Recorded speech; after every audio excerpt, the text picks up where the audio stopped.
Hello everybody, welcome to the Wrestling News, l'émission qui vous balance toutes les informations de vos fédérations préférées. Et donc voici les titres de ce mercredi 6 juillet 2016. Donc on vous fera un résumé de ce qui s'est passé à WWE Raw. Et on terminera avec la promo de Seth Rollins la semaine dernière. Bon allez, c'est parti pour un large résumé des événements de WWE Raw. Et le show a débuté avec un match pour le titre des États-Unis. Et oui, c'était le 4 juillet, il y a 2 jours. Et donc forcément, match des États-Unis entre Rusev et Titus O'Neil. Malheureusement, pas de victoire, pas d'espoir américain, puisque Rusev est toujours champion des États-Unis avec un accolade. Du côté des Softs, ils ont battu les Social Outcasts avec un Rocket Launcher. Nous avons eu ensuite une promo avec Charlotte qui dit que tout le monde est jaloux parce que c'est la meilleure. Justement, Sasha Banks, la best of the best, arrive et dit que c'est facile de gagner quand on a du monde derrière. Elle fait référence bien évidemment à Dana Brooks, à Ric Flair, etc. etc.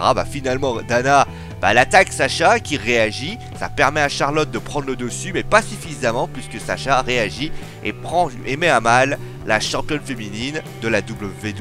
Nous avons eu ensuite un champion versus champion où Dean Ambrose a gagné avec un Dirty Deed. D'ailleurs, au moment où... Comment vous expliquez ça? Au moment où il est rentré, il a vu Seth Rollins passer. Un peu provoqué et justement Seth Rollins il a gagné avec un pedigree sur Dolph Ziggler. Après le combat il a pu tenir sa langue puisqu'il s'est mis à râler. Il a dit que c'était honteux que Roman Reigns soit dans le triple threat, d'ailleurs on en parle après. Honteux que que Dean Ambrose ait gagné le titre. Ce qu'il trouvera surtout honteux, c'est le Dirty Deed qu'il a pris sur la table des commentateurs espagnols.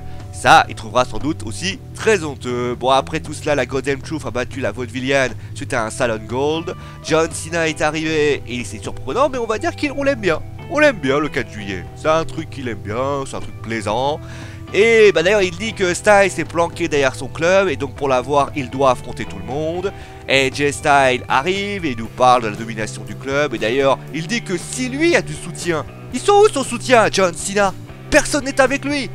Et parfois il faut savoir se taire, mon monsieur Styles, puisque les Softs arrivent alors qu'il te fait attaquer. Les Softs arrivent pour aider John Cena et ainsi l'aider face au club. Et donc avant le main event, Becky Lynch a battu Summer Rae avec un disarmer. Et enfin le main event, c'était un 100% 4 juillet. Je vous dirai pas les participants, mais c'était 16 en 2 équipes de 8.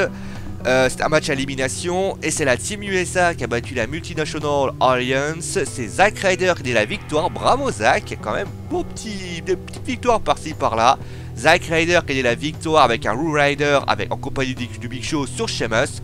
Et ce match conclut le show. Allez, on passe maintenant, alors, vous avez vu WWE Raw, on va revenir sur ce qui s'est passé la semaine dernière. Alors, la semaine dernière, si vous avez vu de début de show, vous avez vu Seth Rollins. Seth Rollins, il a dit des choses sur Roman Reigns par rapport à sa suspension qui avait lieu quelques jours auparavant. Alors, pourquoi il a fait ça? Jalousie? Non. Puisque la WWE s'est dit, pourquoi ne pas parler mal sur Reigns? Pourquoi? Parce qu'ils se sont dit que si on lui parlait mal, les gens diraient « Oh, le pauvre Roman, tout le monde est contre lui, même quand il se fait suspendre, c'est pas très cool. Alors vous savez quoi? On va l'acclamer parce que tout le monde l'aime et la vie est belle et que moi je suis quand même très content que Roman soit là. » Ça n'a pas marché, car Reigns est toujours aussi détesté, quand on parle de lui il est sifflé, il passe toujours pas pour un babyface. Et surtout, ça c'est une storyline. C'est une storyline ce truc. Bien. C'est pas genre, ils se sont dit, tiens, on va faire ça pour profiter de la situation. C'est une storyline qui a accumulé, bien sûr, sur les chants, sur les Photoshop et tout le reste. Il s'est dit, en plus, la storyline a un nom, c'est la Road to Redemption. Bon, Vince, je vais t'expliquer. Entre patrons, arrête de te prendre la tête. Engage Mesmer. C'est l'hypnotiseur. Tu hypnotises le WWE Universe avant chaque show.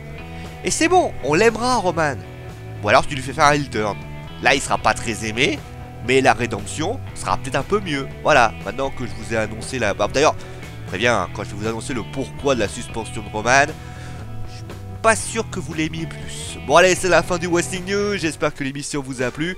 Demain, un résumé du show d'Impact Wrestling et on terminera avec Kurt Angle. Viendra-t-il pas à la WWE? Voilà, vous savez tout. Passez donc une très bonne soirée. Bien sûr à aimer, partager et à vous abonner si vous avez surkiffé cette vidéo. Nous on se retrouve demain. Allez, ciao tout le monde et pour ceux qui sont en vacances, bonnes vacances!